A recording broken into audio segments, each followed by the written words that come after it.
Hey guys, welcome to the Resolute Mindset.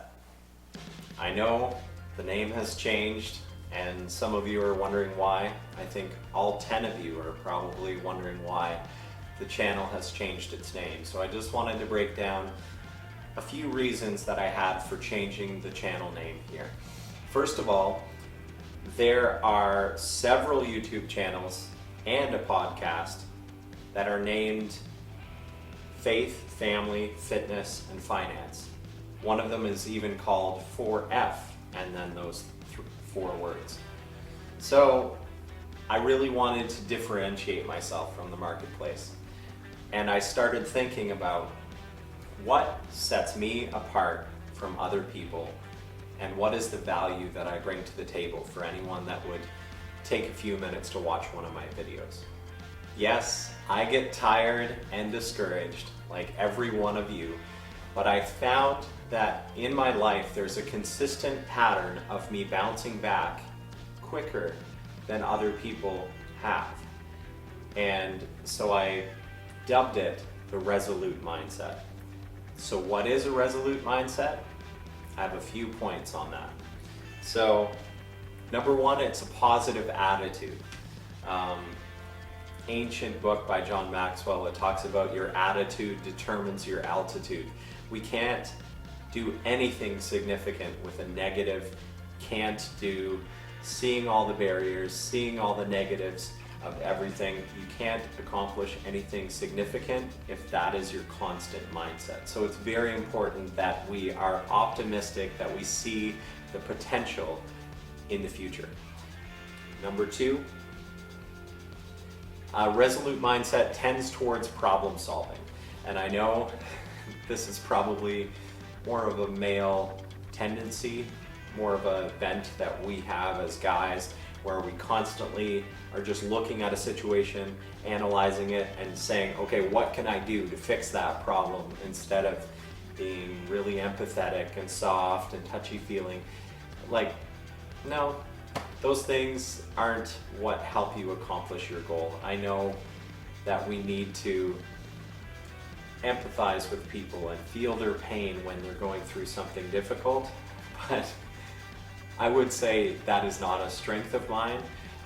So here I will mostly be highlighting some of my strengths that I bring to the table. And yes, I'm going to work on being more empathetic, being all those things, but that's not a strength that I naturally have, so I'm probably not going to highlight those things too often. Number three, a resolute mindset is very action-oriented. I'm always looking for what I can do to change my circumstances, to propel myself, my family, my church, my community, to advance those things towards the goals that are noble and that are great to strive towards. So we won't accomplish anything if we're just sitting on our butt and not doing anything. So it's very important to be action-oriented, to constantly be looking at actions you can take to strive towards the goals you have set for yourself. Number four is strives to reset quickly. Yes, we all get knocked down. Yes, there's always barriers. Yes, there's always things that we fail at. We all falter, we all stumble, we all fall. But we need to get up again quickly. No wasting time, no wallowing in a sense of defeat. No, we need to stand back up, brush ourselves off, and continue to advance forward towards the goals we have set. So that is a huge part of the resolute mindset. Point number five, it doesn't settle for comfort. Yes, we all love being comfortable. We all have those favorite pajama pants or sweatpants or whatever that we come home and we just enjoy having a little bit of time to relax, to kick back, and we feel like we've earned those things. But you're not going to accomplish anything beyond what is normal, beyond what is mediocre, beyond what is status quo, if you just constantly strive to come home and you're just wanting to relax for the whole evening. or hitting the snooze button in the morning. None of those things will help you advance towards your goals, so you need to limit those things. Those things have a diminishing return. Yes, it's great to kick back, to relax, maybe watch a movie with your spouse or spend some time with your family relaxing. But if that's all you're doing every evening for the rest of your life, you're never going to hit goals that you have set for yourself. And if you haven't set goals yet, I don't know why you're sitting here wasting time on YouTube. Go and set some goals for yourself.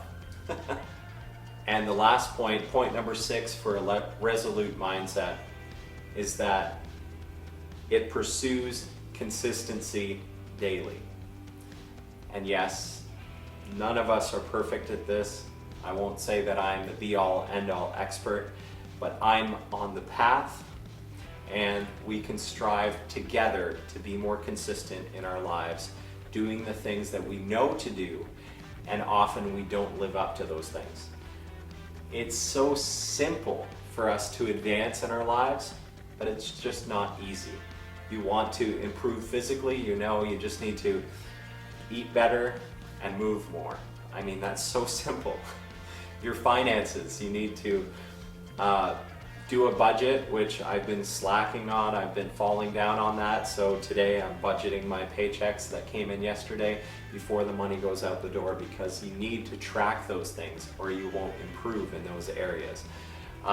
And another part of winning financially is thinking long term, not just thinking, oh yeah, I'm gonna go and splurge and spend what I have left over on this paycheck. It's like, no, what are you setting aside for retirement?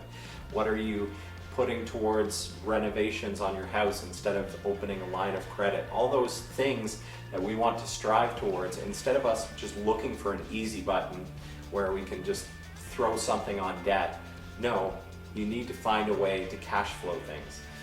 And in every area of life, we know spiritually, you just need to spend less time consuming garbage.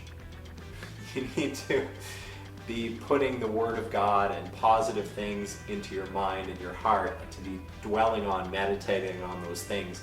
And you need to be spending time in prayer. I mean, that's 3 very simple points that it boils down to live for God. It's not complicated, but it is difficult to do those things consistently. So we need to strive towards consistency. And I mean, in our relationships, it's just spending quality time together, not having your face stuck in your phone the whole time, ignoring those people that you say you love and you care about. You need to be spending quality time with those people. And when it's actual quality time, my wife and I have this habit now of going for a walk in the evenings. It's great because it's time for us to connect.